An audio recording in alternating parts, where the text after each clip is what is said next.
आज मैं आपसे एक सिंपल सा सवाल पूछना चाहता हूँ। क्या कभी ऐसा हुआ है कि आपने किसी चीज़ के बारे में सोचा और कुछ दिन बाद वो चीज़ सच हो गई हो? या फिर आप बार-बार डरते रहे कि कुछ गलत हो जाएगा और वही गलत चीज़ हो गई? क्या ये कोइंसिडेंस था या कुछ और चल रहा था? सच ये है कि आपकी ज़िंदगी बाहर की दुनिया कंट्रोल नहीं करती, आपका सबकॉन्शियस माइंड करता है। और अगर आप सबकॉन्शियस माइंड को समझ गए, तो आप अपनी रियलिटी डिज़ाइन कर सकते हो। आज की कहानी एक ऐसी किताब की है जो कहती है, आपका दिमाग आपकी किस्मत लिख रहा है। इस किताब का नाम है the power of your subconscious mind.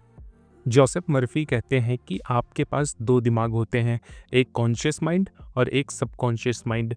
Conscious mind सोचता है, डिसीजन लेता है और सही गलत में फ़र्क करता है। सबकॉन्शियस माइंड ब्लाइंडली एक्सेप्ट करता है और फिर उस हिसाब से रियलिटी को क्रिएट करता है। इसे समझने के लिए एक एग्जांपल लेते हैं। अगर आप रोज़ अपने आप से कहते हो, मुझसे नहीं होगा, मैं अनलकी हूँ, मैं कॉन्फिडेंट नहीं हूँ, तो आपका सबकॉन्शियस माइंड बोलेगा ठीक है, और फिर वो आपको ऐसी सिचुएशंस दिखाएगा जो प्रूव करे कि आप अनलकी हो।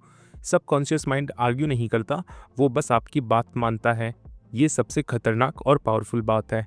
अब एक छोटा सा एक्सपेरिमेंट करते हैं। मैं आपसे कह रहा हूँ, अगले 10 सेकंड तक एक गुलाबी हाथी के बारे में मत सोचना। क्या हुआ? आप गुलाबी हाथी को इमेजिन किया ना? और यही सबकॉन्शियस माइंड का पावर है। जिस चीज़ को आप मना करते हो, दिमाग उसी चीज़ पे आपका फोकस ले जाता है। इसीलिए जब आप कहते हो, मुझे फेलियर नहीं चाहिए, सबकॉन्शियस माइंड सिर्फ फेलियर सुनता है। जोसेफ मर्फी कहते हैं, आपको जो चाहिए उससे पॉजिटिव फॉर्म में बोलो। मुझे सक्सेस चाहिए, मुझे हेल्थ चाहिए, मुझे कॉन्फिडेंस चाहिए।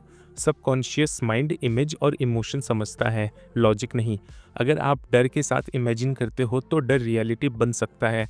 अगर आप फेथ के साथ इमेजिन करते हो तो फेथ रियलिटी बन सकता है। बुक एक सिंपल रूल देती है, जो आप बार बार इमोशनल इंटेंसिटी के साथ सोचते हो, वो आपकी ज़िंदगी में मैनिफेस्ट होने लगता है। इसीलिए लोग कहते हैं, मैं हमेशा गलत चीज़ों को अट्रैक्ट करता हूँ, क्योंकि उनका सबकॉन्शियस उन्हें वही पैटर्न दिखाता है। अब सवाल ये है, इस पावर को कंट्रोल कैसे करें? जोसेफ मर्फी कहते हैं, सबकॉन्शियस सबसे ज़्यादा एक्टिव होता है जब आप रिलैक्स्ड स्टेट में होते हो, जैसे सोने से पहले या उठते ही। ये गोल्डन विंडो होती है। इस वक्त अगर आप अपने गोल को इमेजिन करो, उसको फील करो, तो सबकॉन्शियस उसे एक्सेप्ट कर लेता है। एग्जाम्पल लो, अगर आपको फाइनेंशियली फ्रीडम चाहिए, तो सिर्फ ये मत बोलो मुझे पैसा चाहिए। आंख बंद करो, इमेजिन करो कि आपका बैंक बैलेंस स्ट्रांग है, आप रिलैक्स्ड हो, बिल्स की टेंशन मत लो, इमोशन को फील करो। सबकॉन्शियस इमोशन को रियल मान लेता है और फिर वो आपको आइडियाज़ देता है, अपॉर्चुनिटीज़ दिखाता है, लोगों से मिलवाता है। लेकिन एक प्रॉब्लम है, डाउट। अगर आप बोलते हो मैं सक्सेसफुल हूँ और तुरंत दिमाग बोलता है झूठ मत बोल, तो सिग्नल मिक्स्ड हो जाते हैं। इसलिए बुक कहती है, ग्रेजुअली अफर्मेशन बिल्ड करो। जैसे, मैं हर दिन बेटर हो रहा हूँ, मैं सीख रहा हूँ, मैं ग्रो कर रहा हूँ। ये बिलीवेबल होता है। सबकॉन्शियस माइंड इस चीज़ को एक्सेप्ट कर लेता है। एक और पावरफुल कॉन्सेप्ट है हीलिंग। जोसेफ मर्फी कहते हैं, बहुत सी फिजिकल प्रॉब्लम्स मेंटल पैटर्न्स से आती हैं। अगर इंसान कॉन्स्टेंटली स्ट्रेस में रहे, फियर में रहे, गुस्से में रहे, तो बॉडी रिएक्ट करती है। जब आप माइंड को काम करते हो, फेथ डेवलप करते हो, तो बॉडी भी रिस्पॉन्ड करती है। इसलिए मेडिटेशन इतना पावरफुल है, क्योंकि वो कॉन्शियस माइंड के शोर को कम करता है और सबकॉन्शियस तक सीधा एक्सेस देता है। अब मैं आपसे पूछता हूँ, आप रोज़ अपने दिमाग में क्या बोलते हो? कंप्लेंट्स, कंपैरिजंस, जेलसी, डर, या ग्रेटिट्यूड, ग्रोथ, पॉसिबिलिटीज़? आपका सबकॉन्शियस जज नहीं करता, वो सिर्फ रिकॉर्ड करता है और फिर प्लेबैक करता है रियलिटी के फॉर्म में उस चीज़ को। बुक का एक और इम्पॉर्टेंट लेसन है, नेवर से आई कांट। हर बार जब आप कहते हो मुझसे नहीं होगा, आप अपने सबकॉन्शियस को कमांड देते हो कि वो आपको प्रूव करे कि नहीं होगा। अगर आप ऊपर की इन बातों को छोड़कर अपने दिमाग को ये बोलो कि मैं सीख रहा हूँ, मैं ट्राई कर रहा हूँ, मैं इम्प्रूव कर रहा हूँ, तो थोड़ा थोड़ा शिफ्ट आएगा और ये थोड़ा थोड़े शिफ्ट आपको एक बहुत बड़े बदलाव की ओर लेके जाएंगे। अब मैं एक और डीप बात बताता हूँ, आप दूसरों के लिए जो सोचते हो वो भी आप पर असर करता है। अगर आप जलन, गुस्सा और हेट फील करते हो, तो वो पॉइजन पहले आपके सिस्टम में जाता है। फॉरगिवनेस सिर्फ दूसरों के लिए नहीं होता, वो आपके सबकॉन्शियस माइंड को भी क्लीन करता है।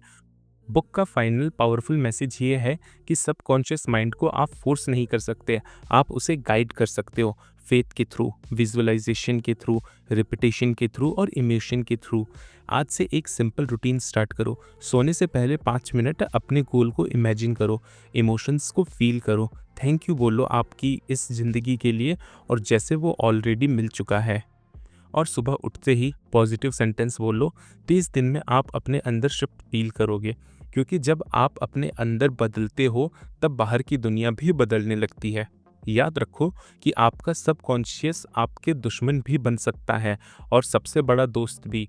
चॉइस आपके हाथ में है। अगर आप चाहते हो कि आपका दिमाग आपके खिलाफ नहीं बल्कि आपके लिए काम करे, तो आज से अपने थॉट्स को शांति से और समझदारी से चूज़ करो, क्योंकि आप जो सोचते हो वो फील करते हो, जो फील करते हो वो बिलीव करते हो और जो बिलीव करते हो वो बन जाते हो।